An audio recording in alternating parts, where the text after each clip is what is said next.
What I got, you can't buy. It resides between my eyes. Walked through the fire, came out better on the other side. See, life's like a beach if you find the sand. And right now, I'm feeling like 100 grand. You are listening to Inspired Insider with your host, Dr. Jeremy Wise. Dr. Jeremy Wise here, founder of InspiredInsider.com, where I talk with inspirational entrepreneurs and leaders. Today is no different. I have Luke Komiskey of DataDrive.com. Luke, before I formally introduce you, I always like to point out other episodes people should check out of the podcast.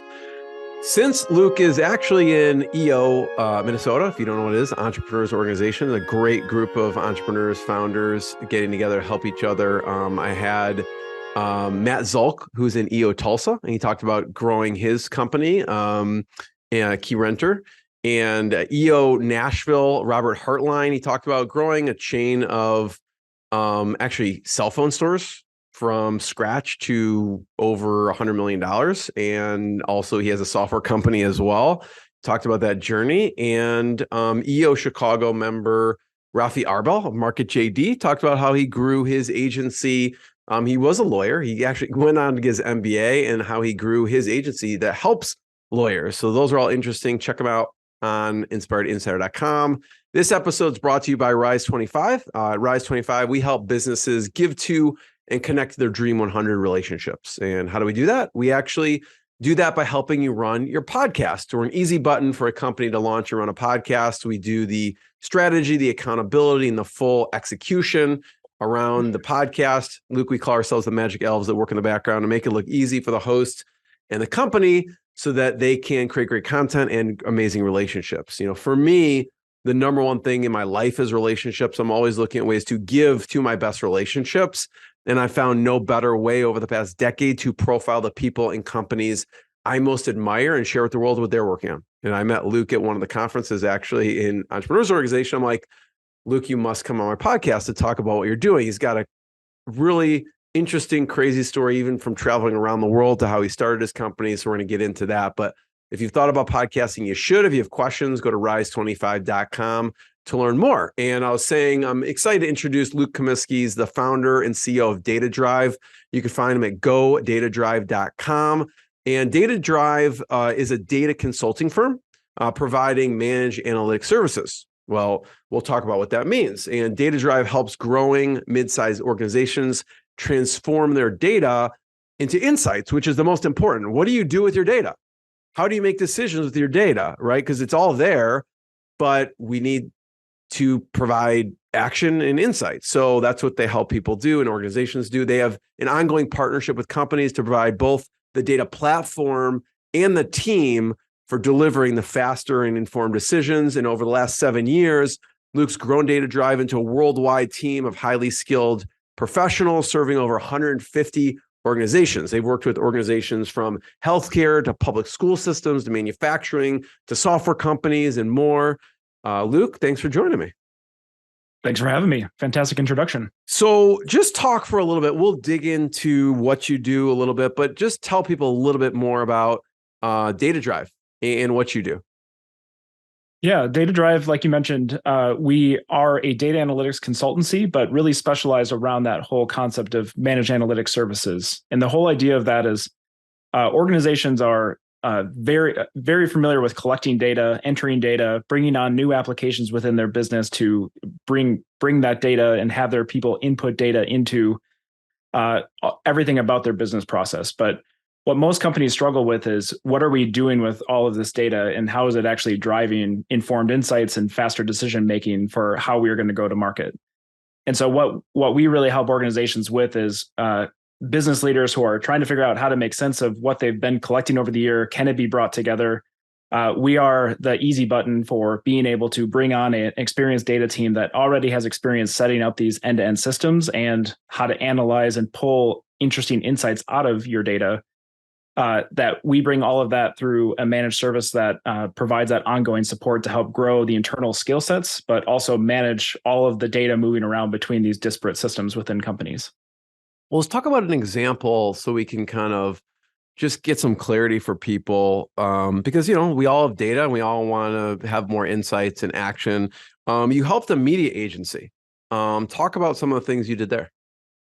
Yeah. So I've had a for lot of agencies on the podcast, so they'll be interested to hear what you did with this media agency. yeah, yeah, media and marketing agencies, are definitely great examples of companies that have a lot of disparate data that's sitting out in various systems. If you think about how the operations run of digital media that sits in things like Facebook and LinkedIn and Google Ads, all the way to traditional media about how radio and TV spots are bought or how a billboard has any kind of advertising on it. All of that is data that sits in very different systems, either because the vendor is running that system, or your team is having to collective buys and the real results and outcomes of that data. And for a media company, a media marketing agency, is a big part of that is being able to share that story of when I spend $1 of marketing with your organization, that I get hopefully more than $1 of value back from it. And so media marketing agencies leverage us to piece together all of these disparate data sources, take all the planned data, all the actual spend, all the impressions that are gained from it, and being able to tell a story of the marketing value that their clients are getting from their services. But even more specifically for leaders that are running their own agency, is think about all the time that your team is having to spend stuck within Excel spreadsheets and Google Sheets trying to manually create this on a monthly, weekly, ongoing basis. Imagine if you could automate that story and be able to share that almost real time with your customers. That's where the value of our service comes.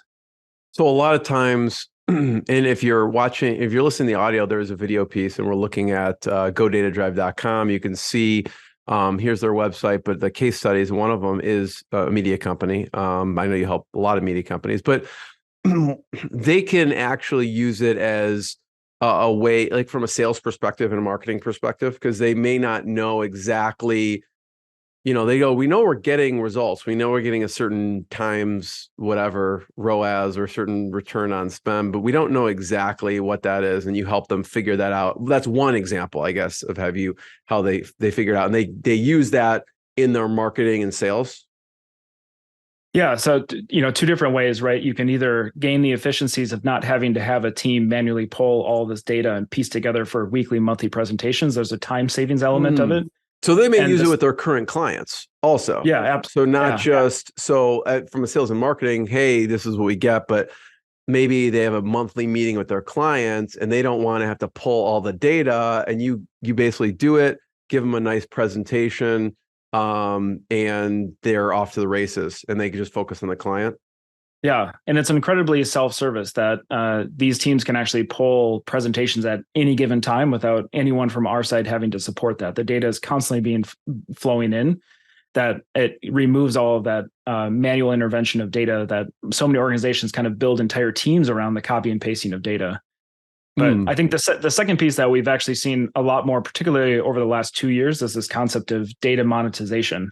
So organizations are recognizing that they're sitting on a goldmine of insights of, whatever their business model may be, but there's value for their community, whether it's vendors, partners, external customers, that you can even create value add services of, let me provide interesting insights to you to make better decisions. And there's new revenue streams within that type of data monetization that, particularly media agencies and marketing agencies can absolutely take advantage of. So an example of that may be if agency serves like an e-commerce niche or something like that, and they can then pull all their data and maybe do a white paper of some sort of, here's what we have found of the best, I'm making this up, but the best actual terms to advertise for if you're an e-commerce company or something like that. Yep. Yeah. And that both touches on something you could sell to an existing customer or even use as a sales tool during new prospect conversations of, look at the % lift that we were able to give to this other customer, and you can experience that same thing and see real-time updates of that through our reporting offering. So, but you'll also, it sounds like you'll set up a platform for them that they can constantly use. So it's not like they have to call you every time they need to pull a report. Yeah, that's the beauty of what we provide is this concept of self-service analytics. So we are, as you can think of us, as like data Sherpas behind the scenes that are helping data move from point A to point B and providing that data cleansing, data transformation, the injecting a little bit of your business logic into how you and your organization look at data. But at the end of the day, we aren't positioning ourselves to be a report factory. We want to provide unlimited access to the data that you have been collecting, but in a more digestible format, so that your business users, your customers will never have to write a line of SQL to try to access their data. They can use click and drag tools to instantly build charts, dashboards, reports that they can self-serve without having to necessarily scale up a bunch of headcount to support all of these new data capabilities. Yeah, I mean, I could see as a leader, as a team, how dashboards can be super powerful. What are some other use cases that people use? So that's one where they can use it to, present to their clients. What are some other use cases of how people are using the data to create a dashboard or insights? Yeah, I mean, it's a very dependent on each organization and the type of insights they're looking at. Like I maybe mentioned, in an agency, are there any others from an agency perspective, how they're using data? Yeah. So outside of just externally reporting how advertising is creating a lift within the customer's business, there's also the internal analysis piece that often isn't done as an agency that says, are we making the best decision for our customers and how we are allocating their spend, right? You think about just the media mix and how they're deciding on which channels to use, which markets to go into. There is a ton of data that is historically sitting out there about what has worked, the seasonality of that, the year-over-year performance of that unless you have somebody that is going into all of these individual systems and pulling multiple years of data, you'll never be able to see those insights really easily. And so I think there's a ton, especially for agencies, to be able to look internally and say, are we doing the best spend that we possibly can be? Are there ways that we can negotiate with whatever vendor to say we can achieve better, just even internal efficiency by knowing what works and what doesn't from a channel perspective? So, Luke, I could see how it would work with an agency. But I know you also work with school districts. So how would a school district actually use this? Yeah. What I love about data is that it really transcends any industry, that everyone has data. That I could go on and on about, different ways that organizations can take advantage of their data. But I've personally found the school district use case incredibly interesting, because if you think about a school district, in a typical district, they've got district staff, they've got individual schools that are like principals and school staff. And then if you think about the frontline employees, the frontline workers are the teachers that are day in and day out educating the future of our country. And all of them have very different goals on what they're trying to achieve. Like a district staff, a superintendent is making promises and presenting to the public about what are the outcomes we're going to drive, whether increased testing scores, better just delivery of educational outcomes. There's a lot of different ways that districts are having to measure them. And then if you go to the flip side of that with a teacher, you've got teachers that have already incredibly, busy schedules, limited time.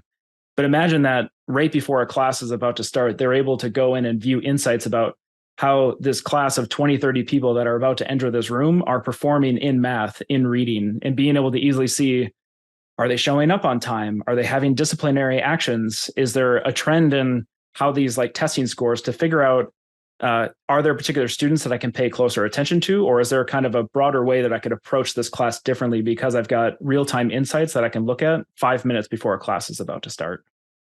How do you educate the school system to actually look at this stuff or gain access? How do they, if a teacher, does the school train them? How does it work? Because you're doing this amazing work, and then ultimately everyone has to kind of even know it exists in the first place.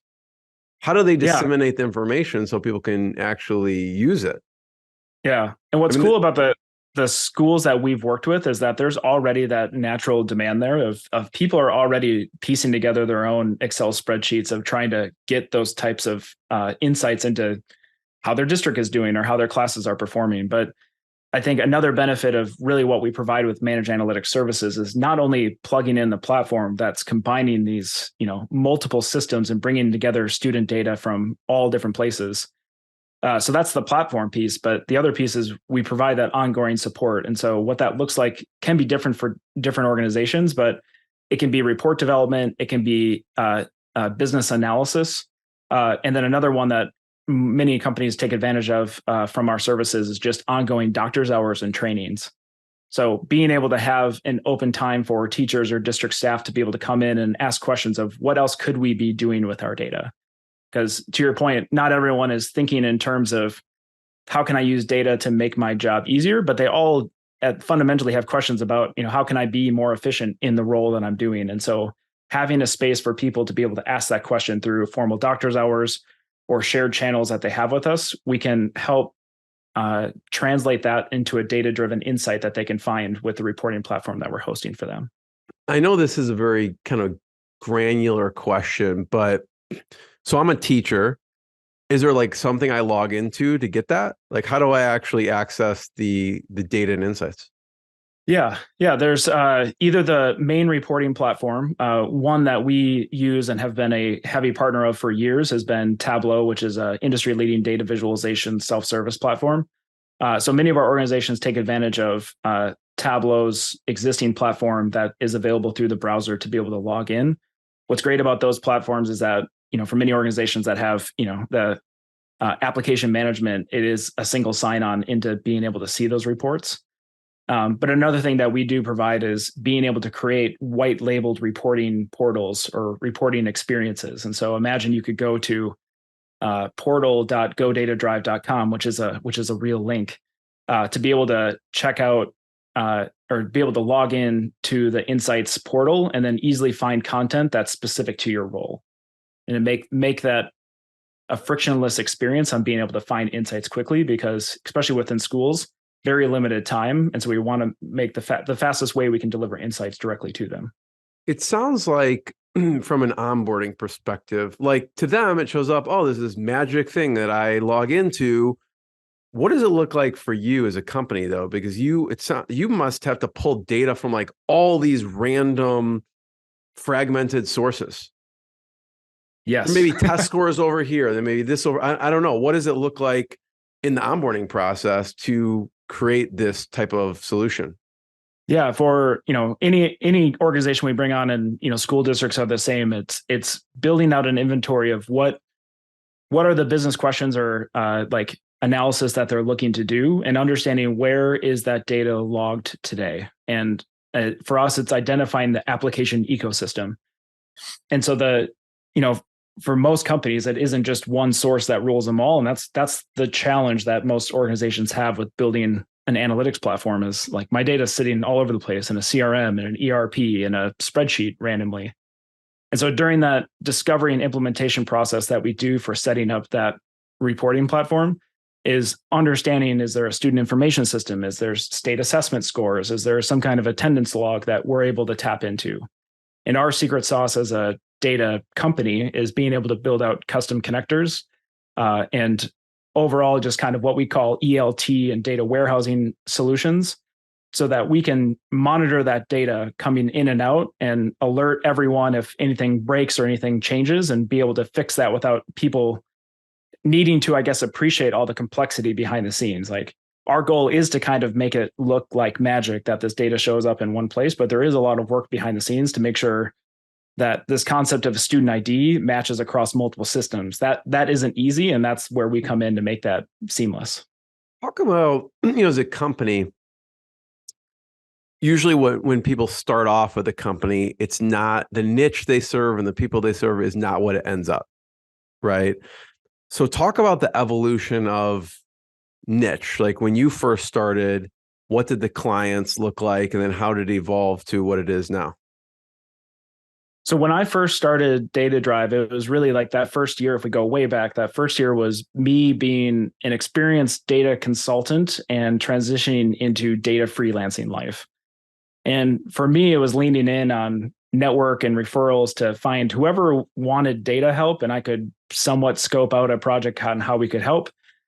We would serve them. And really over the course of like the first half of DataDrive's life, it continued to be that of. What type of companies were coming to you or you were finding were attracted to what you're doing? Yeah, it was all over the place. I had manufacturer that did a lot of like wedding invitations and notebooks. I had big Fortune 500 companies like General Mills that was, taking advantage of tools like Tableau to be able to, dig into their various insights across like CPG data sources. Had healthcare companies for like population management and trying to measure health outcomes. And so like what I found during that first half is like we were building a lot of fantastic data products, but every piece of that required me or my team to have to like build up in just a high level enough very custom understanding of what insights they needed. And so as part of just like the evolution, I think as me as an entrepreneur and also just recognizing like how difficult it is to both like scale the cool products that we're building, but also an understanding of like what are the unique challenges within the organization is really where I've like leaned in on niching down, because I think it's easier to market to, it's easier to sell, it's easier to build products, because many times 50-60% of that work can kind of be done because it's the same system, it's the same metrics. Everyone, especially, I mean, all companies are like this, but especially in school districts, I think at the end of the day, school districts are all trying to measure the same thing based around student outcomes. There's only so many ways you can cut and slice that, and everyone's data sources are generally about the same, and they're just looking to answer the same questions. And so, yeah, like to your point, when I started DataDrive, I would have never imagined 7 years later that I'd be talking about school district analytics. It's been just one of those where one lead comes in and you put a little effort into marketing and you find a few more, that it's been easier for me to have conversations about what a school district's challenges are, what their pain points are, and on the delivery side to make it really streamlined for us to know exactly what applications to ask for and go after and deliver that in record time. And I think it's a benefit to our customers as well as a benefit to our like ability to be efficient as a business. And it's been a cool learning, but unfortunately it took me 7 years to get there. That's great. I want to talk about the evolution of the services themselves too. You said you started off with some services and then talk about, how it evolved to now. Yeah. So when I first started, I came from a consulting background, and really like all I knew from my former consulting background is that we would go to really large companies, often responding to RFPs, and put together like fixed scope engagements, or even just like hourly consulting engagements. And so if you think about some of our bigger companies we worked with, they would sign up to take X number of people for 40 hours a week for the next 2 quarters. And the way to deliver that and the way to sell that is pretty like well understood, right? This is pre-COVID. I've got a lot of local Minnesota consultants driving into an office every day, literally spending 9 to 5 at an office, like essentially a full-time employee at that company, but under the banner of DataDrive. And part of the evolution of those services is recognizing that like one, to scale that type of operation requires more people going into more offices all the time. And from the operation side of it, it means that you've got more people that need to be sold on more projects at more companies. And so that for me, it was like that scaling part of it, is really tough. And then you throw in a global pandemic that we can talk about, like that completely flips the formula on going into the office and like what are expectations on like how work is delivered. Talk about that for a second. So typical engagement, you said pre-COVID, people are going in, then what does it look like post-COVID? Yeah. And like when I started the consultancy, like my big like pitch to people was like, you can be a consultant and not have to go to the airport. Because so many people are just trying to get off the road. And then now you throw in a global pandemic where not going to an airport is kind of table stakes for doing a job. And even for our customers, they didn't want us in the office. And so like we were able to actually win a lot of new work by just being top of mind, because you're literally sitting within the cubicles to win that additional work. And so for me, it's like the way we sold, the way we could kind of rely on new leads, the way that we could pitch the value to our existing employees and new employees completely changed. And yeah, I mean, I think it was like during that time is where I really started to look into more of like, what are ways that you can kind of scale an organization that doesn't require a kind of one-for-one match of a customer needing somebody full-time in the office and an employee expecting or wanting to even go into an office for 40 hours a week. Like there's a complete mismatch of that. You touched on this a little bit, but how have you found to attract top talent? Because you're working with large organizations, right? And I mean, one is obviously a selling point. You don't have to travel all the time. But what are some other ways that you've been able to attract top talent to your company? Yeah, for us, a big part of our success has been leaning in on like technology partnerships. I mentioned Tableau earlier, and what's been great about our growth is that I understand the Tableau ecosystem. I know how to sell through partnerships, and so what's great for top talent to be interested throughout the lifespan of DataDrive is we have always been able to find the most interesting, challenging ways to use certain types of software. So it's easier to find people that understand and are excited to use that type of software and be able to be challenged across multiple different companies. I think the biggest value that people get into just, whether it's consulting or any kind of agency is you get the opportunity to be exposed to many different organizations. And so you can often find really hungry people that want to experience different organizations, but be comfortable within a technology, become an expert in the technology to be able to drive that type of growth. And I think also like pre-COVID, being able to offer a consultancy that didn't require you having to leave your family life and go off and live in a hotel was a huge value add of how I was able to get really talented people that wanted to do interesting work, but didn't want to be away from their family. Did that help? I mean, so pre-COVID, the expectation for these companies, like we want FaceTime. So the expectation shifted a lot after COVID. That has that come back at all, or how's that been affected? I think people in general are hungry for in-person interactions. I mean, the level isn't nearly what it was pre-COVID. The expectations, especially like I'm in the data space. I think so much of what we do is just naturally online.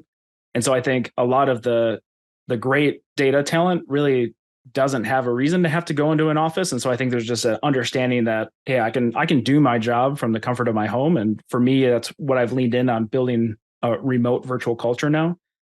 From our clients' perspective, I think what's interesting now is we work with companies that we never meet in person. People ask, like, how often do you go into their office? And I'm like, I mean, there's been clients that we've worked with 3-4 years at this point that we've actually never met outside of a Zoom call.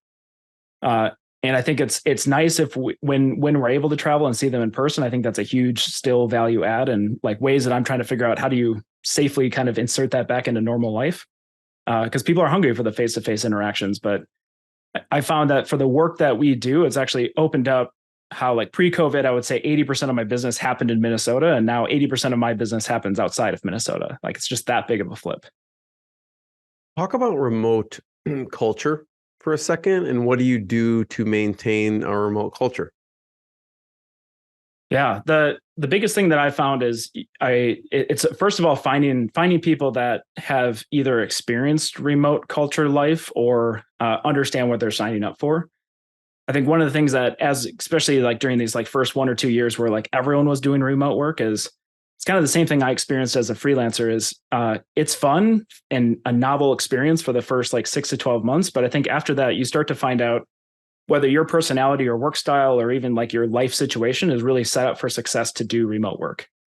So the biggest things that like I think about is to provide a strong remote virtual culture is to really lean in on like flexibility and not having expectations around, being your Slack green from 9 to 5 every day. And I think for the people that are on our team, the ability to just leave for kids events or to not that you're on at every point during the business hours is a huge value add, but it takes certain personalities that can be able to kind of flip on and flip off. And so I think the biggest thing for me about building remote culture is building a culture that is more based around results and outcomes versus time in front of a computer. And I think that can be a big shift, especially for consultancies and agencies that are like, still very built around the billable hour.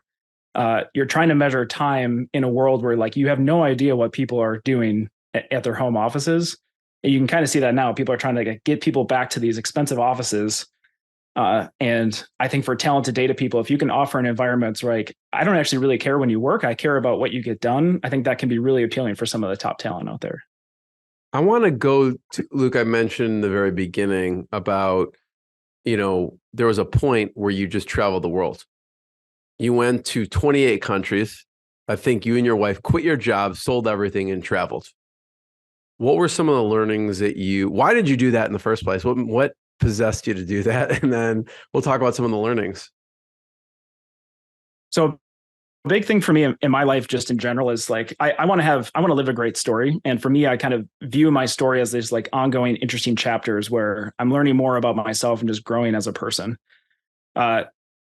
I've always had a little bit of travel in my life through like high school. And then even in college, my now wife and I both studied abroad during the same semester, but she was in Australia and I was in Greece. So we had a long-term or a long-distance relationship, but we, didn't experience the world together. And so for everything that I kind of do in life, I always look at people that are just kind of that next stage in life, whether it's like 5 or 10 years ahead of me, and just like understand what are those, like, I don't know, regrets or things that they wish they would have taken advantage of. And a common one I heard when I get to that life stage of like the mid-20s was, I wish we would have traveled more, because like travel with kids is just different, or it takes a long time to get back to that stage where like travel is the same as like having it with kids, because you need them to be old enough to, not have a bunch of, special setups to make that happen.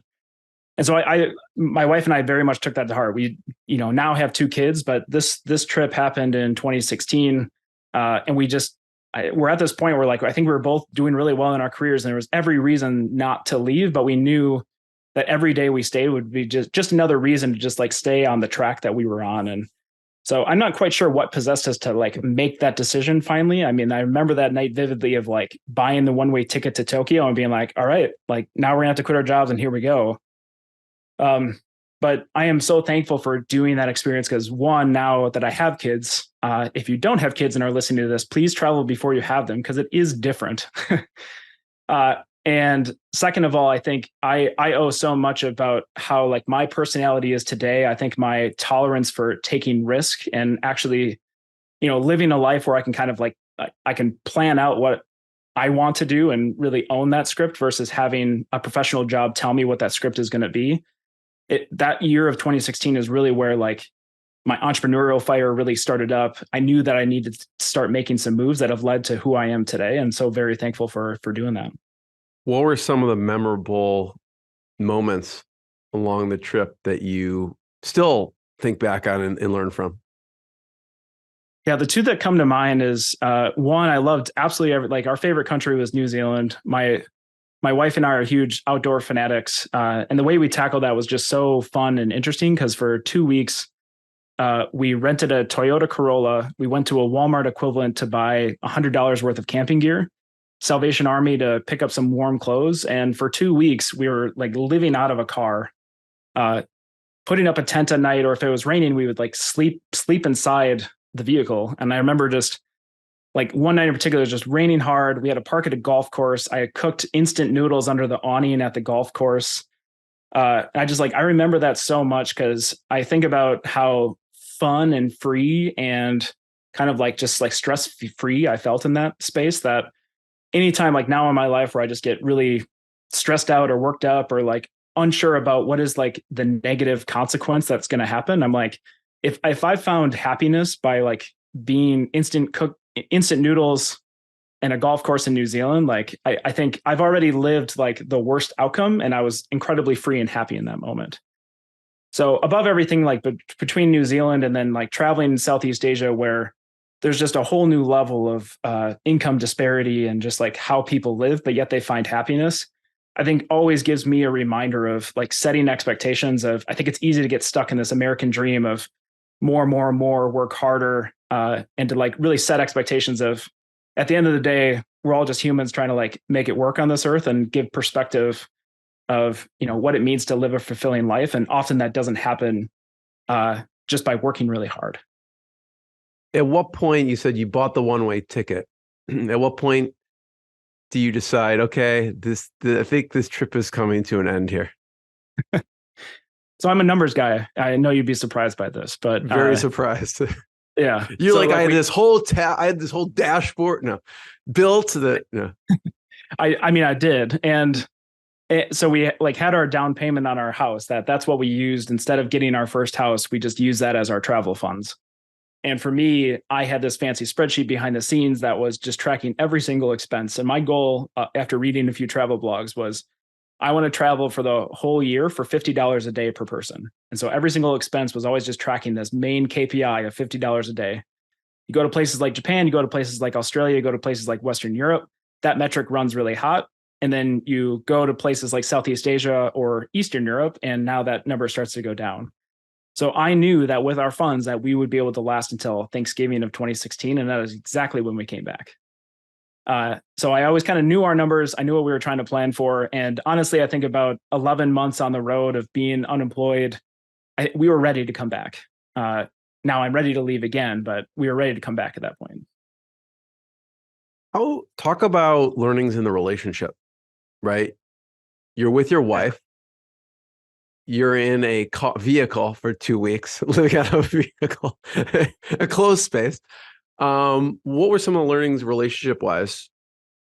Yeah, it was one of the coolest experience ever. Like I would recommend as like the ultimate marriage test is spend over 11 months with every waking moment with your spouse. Because through thick and thin, you find yourself in stressful situations. You find yourself hungry, trying to find food.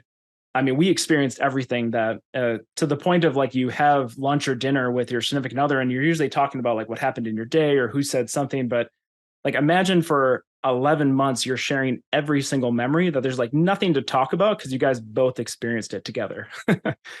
And yeah, it was amazing for our marriage, just being able to like, I guess, just experience life with, and we were relatively like newlyweds. So just be able to like experience life through that lens together was like our first really big like shared experience and something that we can always come back to and talk about. So yeah, I loved everything about that. And it truly did strengthen the relationship because I mean, you have no choice. They're your travel buddy. You have to work out everything in real time. Where I think like in normal life, you can kind of just go off and do your own thing and not get down to the core things you need to be talking about. Yeah.